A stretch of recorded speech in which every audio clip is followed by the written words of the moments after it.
Hey everybody, let's talk about compositional techniques and how we make better compositions, how we improve our designs and our artwork. So I'm going to show you a couple of examples to explain how this works. So when it comes to composition, we need to start with a discussion of what makes things beautiful. How do we actually know when something is effective or not? And many generations of artists, and designers, and thinkers have tried to discover the secret. And there have been many different ways to explain this and to use these techniques over the years. But we have to go back pretty far, actually, to get an understanding of where classical beauty comes from. So if you look at something like Leonardo da Vinci, he was working on studying the human form and finding the symmetry and the proportion of the beauty of the human form and how it fits together in a proportional manner. Then come down to today, there are people that actually try to analyze and figure out what it is about symmetry and proportion and the measurements of something like the face and how it all fits together. And there's just an underlying symmetry that we find in nature that we look at or think of as beautiful. So if you go back to the time of the Greeks and the classic thinkers, they had something called the golden ratio or the golden section. It's referred to if you study this in art or design.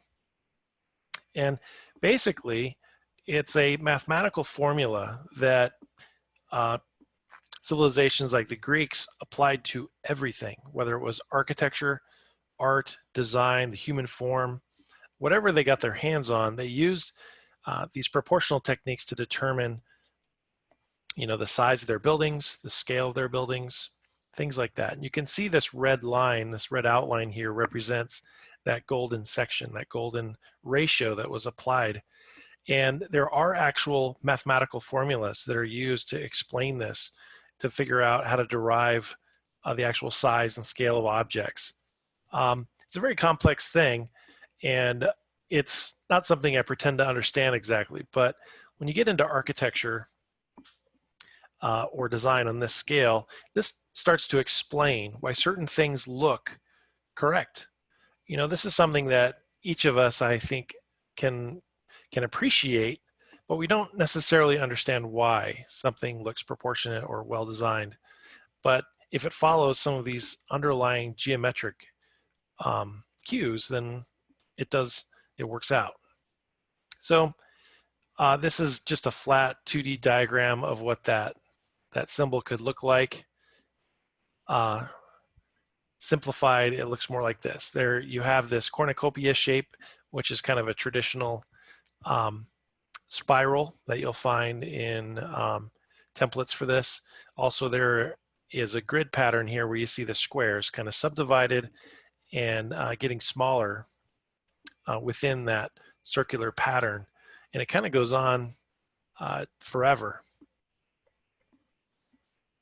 This has also been described as an even simpler pattern where you have these columns and rows subdivided where they're not equal size, but they are separated by different scale inside the space. So you can see how the center line is a little bit narrower or wider, and that accommodates the scale of this golden ratio. It's also been described this way with diagonal lines. You can see the diagonal lines coming from the edges and across the center of the space, following those same geometric grids on the previous slide. So these are all different ways to describe the same thing. In one way, it helps us divide the page and decide where to put objects on a page. It also helps us find focal points. It also helps us find a nice, smooth, or kind of symmetrical way to arrange things for the human eye to look at. Here you can see it kind of applied to a classical painting. And artists use this golden ratio when they're doing the preliminary work on their designs. You'll see kind of a grid sketched out on a canvas or on a note page as they're sketching out and designing the composition of their artwork. So this is used in a variety of ways, but it can also be used in design. Now this is a more complex geometric pattern, but you can see how it's been aligned to the golden ratio here on the Apple logo. It's very interesting to see how some of these shapes help perfect the shape. So there is an underlying geometry here that works both visually, aesthetically, and kind of on the lower level, that math and geometry works out, that deeper level. Here you can see it applied to a geometric illustration where we've kind of put foreground objects to the right, background objects to the left, and this swirl pattern intersects the sun and the tree, and it swirls around and gets you back to the focal point, which is the center of that cornucopia shape, which is that slanted document on the page. So a lot of times we look at paintings, posters, illustrations this way, and when we don't see the grid, we look at them and we say, oh, that's pretty, I like that, that looks well composed.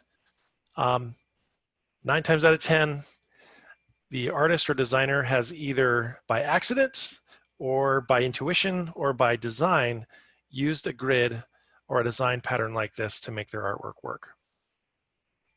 Another very common form of compositional tool which we use is something called the rule of thirds. And most people learn this when they're starting out in photography. So this is similar to the golden ratio. It doesn't follow the mathematical proportion, but what it does is it subdivides any view or any flat portrait space into 3 columns and 3 rows, just evenly divided. And it can be used on any scale. And essentially it says that pleasing compositions will position objects either in those optimum focal points where those lines intersect, or on certain proportional spaces within the grid pattern itself. So here's a couple examples of how this works in photography. You can see how the horizon line lines up with the bottom grid.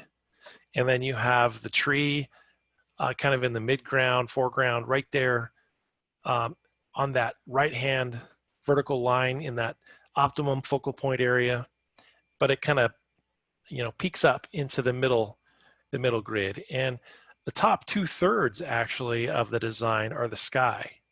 And the sun is almost positioned perfectly on the left-hand focal grid. So it's very balanced. It's asymmetrical, meaning the tree isn't dead center in the page. It's actually off to the right a little bit, but that's pleasing and settling. Now there are scenarios where we want to have things, dead on, straight, centered. But a lot of times, especially in what might be considered, kind of landscape or other types of, journalistic photography, you're picking things that just need to look a little bit asymmetrical. But if you align them to this rule of thirds grid, things look balanced. Here's another one where the subject is off to the left. In this case, the foreground and the ocean line up the bottom 2/3 of the page, and then the sky inhabits the top third. It's also very pleasing to have the little girl on the left-hand side break that 2/3 area and kind of cross all 3 of those horizontal rows, but then be perfectly aligned to that left-hand column. And then you can see these objects kind of strewn about on the ocean, just in that sweet spot visually in the composition. Here you have more of a beauty shot where it's more of a close-up. The subject is on the right side, inhabiting the right 2/3, and then you have open space on the left. And this is something that we talk about in design a lot, is open space. A lot of times you're going to need to leave room for your text or other information. And so you want to make sure that when you're working with photography, you give yourself that space So you position important things off to the side, give yourself room on the top or the bottom. You always want to do that. It's also a bad idea to cover important things with text and just kind of stack it so it becomes so busy. By using a grid like this, you can give yourself some breathing room, and you can see how proportionally her face aligns with the grid and makes that photograph stand out more. It makes it even more dynamic and beautiful. The rule of thirds grid has been applied to art as well. You can see in the Cezanne painting how it, even though it feels a little bit unrealistic or abstract even, it still has, or still follows the rules of composition where, it's got the balance of the asymmetrical balance of the 2/3 of the bottom for the tabletop and the fruit basket, and then the top third for the background. It makes for a very settling, very pleasing composition. Here you have more of an abstract or kind of a rough painting, but she's positioned perfectly on that grid. And there's a lot of, again, open white space, a lot of breathing room, which is nice. Here you can see a few grids applied to graphic design. These are book covers, and you can see how the images were aligned to the grid, and then also space was given to accommodate the text. This is very important in graphic design. There's always going to be text you're going to deal with. And by using the rule of thirds or even the golden ratio, you're going to set up your page in a way that gives you optimum focal points for both the beauty shot, the image, and the text or the title that goes with it. And you can see how balanced that makes it. Like the Michael Crichton picture, you've got, probably the most important thing to sell this book are his name and the title of the book. So those have to have prominent placement in the top third, bottom third of the page composition with a graphic in the middle. The mathematics riddle book, not necessarily a barn burner, something that you're just going to go out and want to read, but look at how they've aligned the numbers to the grid. Just the design itself is really unique and geometric, which kind of matches maybe the theme of being a mathematics textbook. And then of course, Hunger Games and the one on the side, I think you guys get the point of what's going on there, using that grid to align the objects. I like to say that working without a grid is like working without a net. You can get away with it sometimes. You can make it across that tightrope without the net underneath, but yeah, slip and fall, you might regret not having a grid. And I think that grids really help us make solid designs and improve the look and appeal of what we create. Here you can see a grid applied to a website.